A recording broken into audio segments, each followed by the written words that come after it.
Hashtag she was only carrying messages, until the ambush hit, and her unbelievable accuracy saved lives. The Jeep hit another pothole and Sarah Chen's head bounced against the canvas roof. She gripped the door frame tighter, her knuckles white. In her lap, a sealed dispatch case. Standard courier run. Nothing special. She'd made this route 17 times in the past 6 weeks. Forward operating base Sentinel to Camp Meridian. 42 miles of mountain road. 2 hours if the weather held. The driver was Corporal Jackson. 23 years old. Tennessee accent.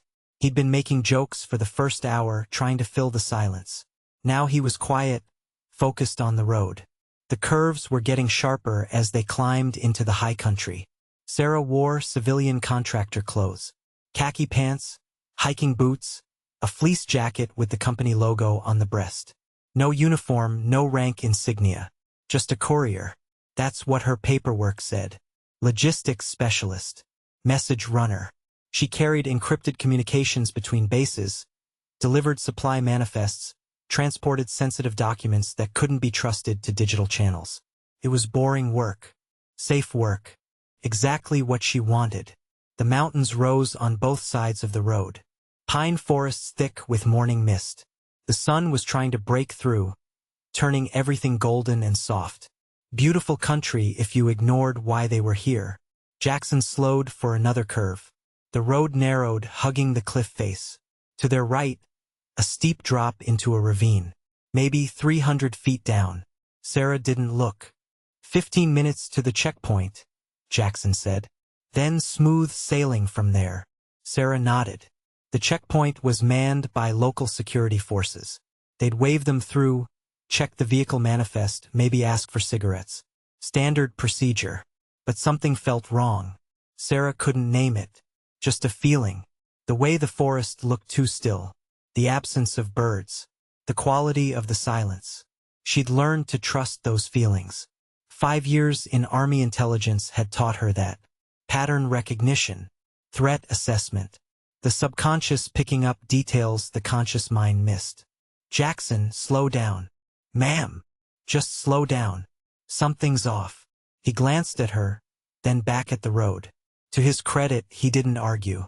He'd been military long enough to know when to listen. The Jeep decelerated. They came around the curve and Sarah saw the checkpoint. The barrier was down across the road. 2 vehicles parked at angles. But no guards visible. No movement. Stop here, Sarah said. Jackson hit the brakes. They were still 50 yards from the checkpoint. He put the transmission in neutral, kept the engine running. Could be they're just inside the guard shack, he said. But his hand moved to the rifle mounted beside his seat. Sarah studied the scene. The barrier was down, which meant someone had lowered it. But the vehicles were positioned wrong. Not standard checkpoint configuration. They were blocking the road, creating a funnel. Back up, she said. Slowly. Jackson shifted into reverse. The Jeep started rolling backward. That's when the shooting started. Muzzle flashes from the tree line. The windshield exploded. Jackson jerked, blood spraying across the dashboard. The Jeep lurched forward, engine revving. Sarah grabbed the wheel, yanked it hard right. The vehicle careened off the road, crashed through brush, slammed into a boulder. The impact threw Sarah against the door. Her head cracked against metal. Stars burst across her vision. She tasted blood. Bullets punched through the canvas top. Thwack, thwack, thwack. The sound of rounds hitting metal, tearing fabric. Sarah threw herself sideways, landed on top of Jackson. He wasn't moving. His eyes were open, staring at nothing. She checked for a pulse. Nothing. Dead. Probably instant. More gunfire. Sustained bursts. Professional. Coordinated. This wasn't random bandits. This was an ambush. Planned. Executed with precision. Sarah's mind shifted into a different mode. The mode she'd promised herself she'd never use again. Combat assessment. Threat evaluation. Survival calculus. She pulled Jackson's rifle from its mount. M4 carbine. Loaded magazine. Safety off. She checked her own sidearm. Beretta M9. 15 rounds. 2 spare magazines on her belt. The Jeep offered minimal cover. Canvas and thin metal. Bullets were coming through like it was paper. She needed to move. She kicked open the passenger door, rolled out, landed in scrub brush. Rounds snapped overhead. She low-crawled away from the vehicle, moving toward a cluster of rocks 20 feet away. A bullet hit inches from her hand. Dirt exploded in her face. She kept moving. She made it to the rocks, pressed herself flat against stone. Her breath came hard and fast. Blood ran down her face from the cut on her forehead. She wiped it away with her sleeve.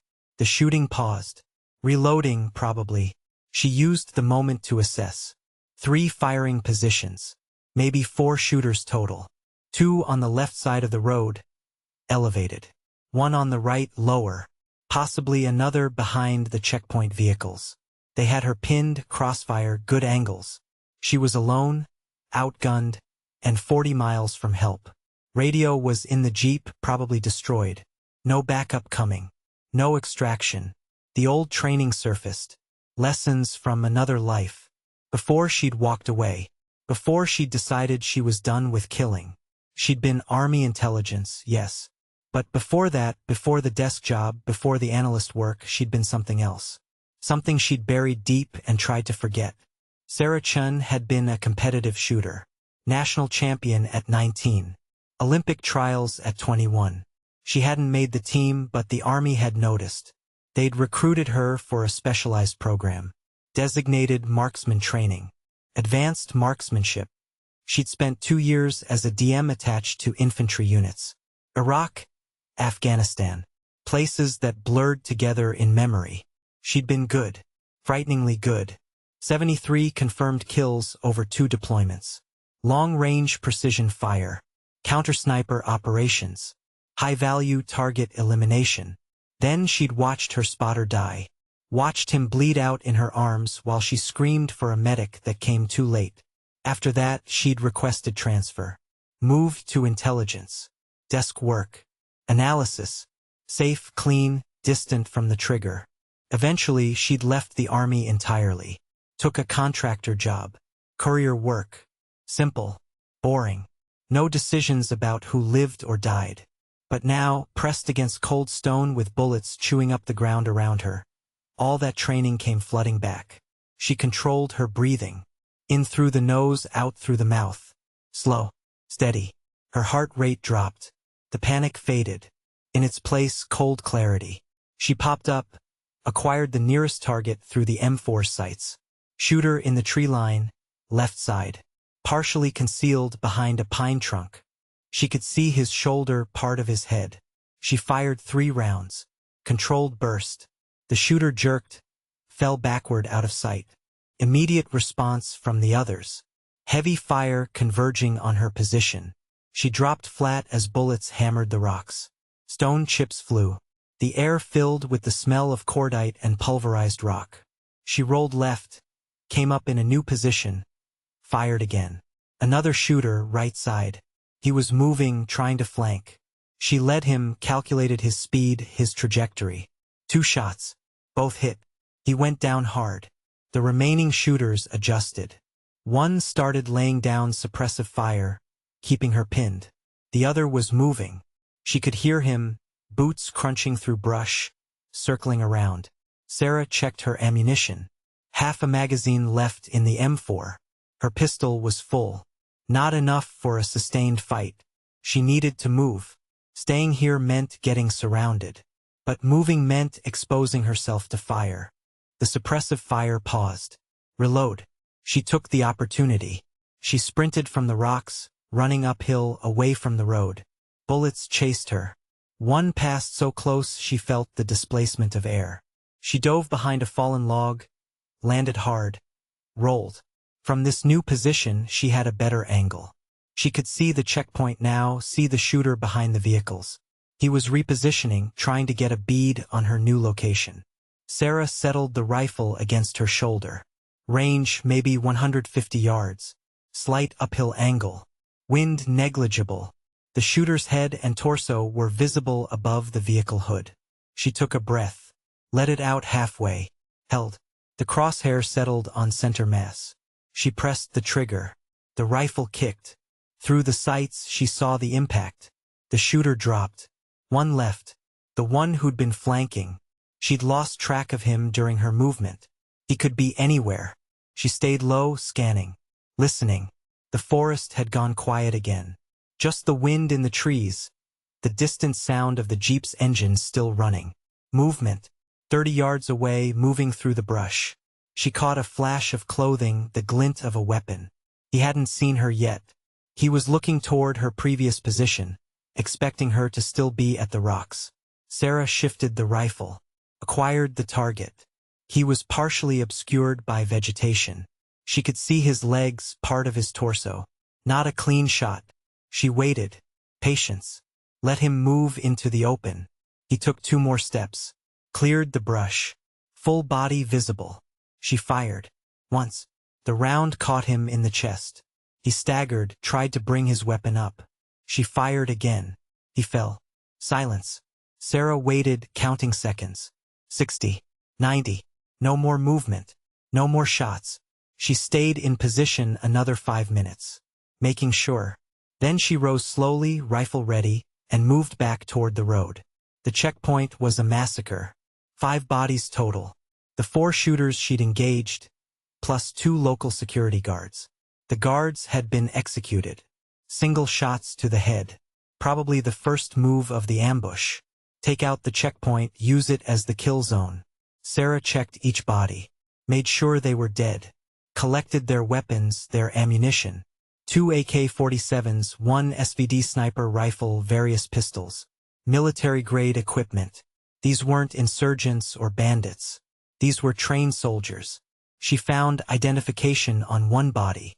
Foreign military ID. A country that wasn't supposed to have forces operating in this region. This was going to cause problems. Political problems. International problems. Not her concern right now. She went back to the Jeep. Jackson was still in the driver's seat. Still dead. She closed his eyes, whispered an apology. He'd been a good kid. Didn't deserve this. The radio was destroyed, as she'd suspected. Bullet had gone right through it. The dispatch case was still in the footwell, intact. She grabbed it along with her personal bag. She checked her watch. 1100 hours. The convoy from Sentinel wasn't due for another 6 hours. Camp Meridian would start wondering about her non-arrival in about 3 hours. Search and rescue would launch maybe an hour after that. For hours minimum before anyone came looking. Probably longer. She couldn't stay here. The ambush team might have backup. Reinforcements could be coming. She needed to move, get to a defensible position, wait for extraction. She studied the terrain. The road continued north toward Camp Meridian. 25 miles. Too far on foot, too exposed. Back south toward Sentinel was 42 miles. Same problem. But there was a third option. She'd studied the maps during her previous runs. There was a communications relay station about 8 miles northeast. Remote facility, small garrison. If she could reach it, she could call for help. 8 miles. Rough terrain. She'd have to move fast, stay off the roads. With the weapons and ammunition she'd collected, she was carrying maybe 40 pounds. Doable. She loaded up. The SVD sniper rifle across her back. The M4 in her hands. Pistol on her hip. Extra magazines in every pocket. She filled a water bottle from the Jeep supply, grabbed energy bars from Jackson's pack. Before she left, she took his dog tags. Someone would need to notify his family. She owed him that much. Then she started walking. The forest was dense.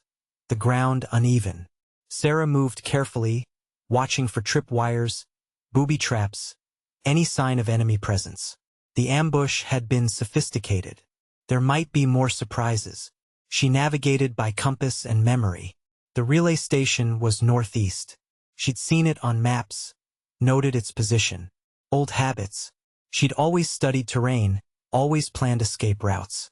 Even when she'd thought she'd never need them again. 2 hours in, she heard a helicopter. She ducked under tree cover, watched it pass overhead. Military bird, probably from Meridian. They'd be searching the road, looking for the Jeep. She was too far off course for them to spot her. She kept moving. The terrain got rougher. Steep hillsides, loose rock, dense undergrowth. Her legs burned. The cuts on her face had stopped bleeding but were starting to swell. She was developing a headache. Possible concussion from the crash. She pushed through it. Pain was temporary. Stopping was death. 3 hours in, she reached a ridgeline. From here, she could see for miles. The road far below, winding through the valley. The checkpoint was a tiny speck. Smoke rising from the burning jeep. Someone had set it on fire. Covering evidence, probably. She scanned for the relay station. There. 5 miles northeast. A cluster of buildings and antenna arrays on a hilltop. She could see vehicles, movement. Still operational. She started down the ridge. The sun was setting when she finally reached the perimeter fence. 8-foot chain link topped with razor wire. A gate with a guard shack. She approached carefully, hands visible, rifle slung. The guard saw her coming. Young soldier, maybe 20. He raised his weapon, shouted something. Sarah stopped. "Friendly," she called. "American contractor. I need to speak to your commanding officer." The guard kept his weapon up. He looked nervous.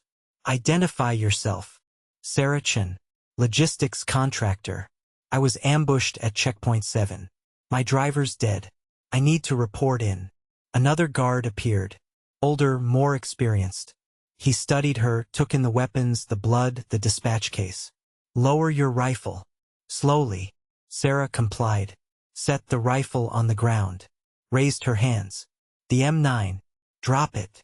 She pulled the pistol, set it down. Stepped back. The older guard approached, keeping his weapon trained on her. He picked up her weapons, checked them. Looked at her ID when she offered it. "You came from checkpoint 7? "Yes." "That's 8 miles." "Yes." "On foot? Through that terrain?" "Yes." He studied her face. Saw something there that made him nod. "Come with me." They brought her inside. The relay station was small. Maybe 15 personnel. Communications equipment, generators, living quarters. The commanding officer was a captain. Name tag read Morrison. He listened to her report, asked sharp questions, made notes.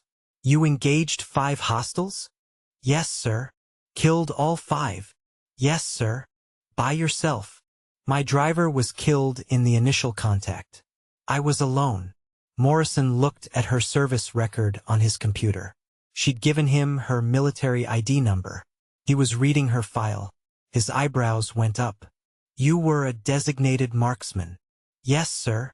2 deployments. 73 confirmed kills." "Yes, sir."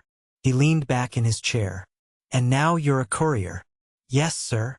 "That's quite a career change." "I wanted something quieter." He almost smiled. "How'd that work out?" "Not well, sir." He made the calls. Contacted Camp Meridian. Reported the ambush. Requested immediate extraction. A quick reaction force was already en route to checkpoint 7. They'd recover Jackson's body, secure the site, collect the enemy casualties. Sarah sat in the communications room, drinking bad coffee, waiting. The adrenaline was wearing off. She was starting to shake. Delayed shock. Her hands trembled.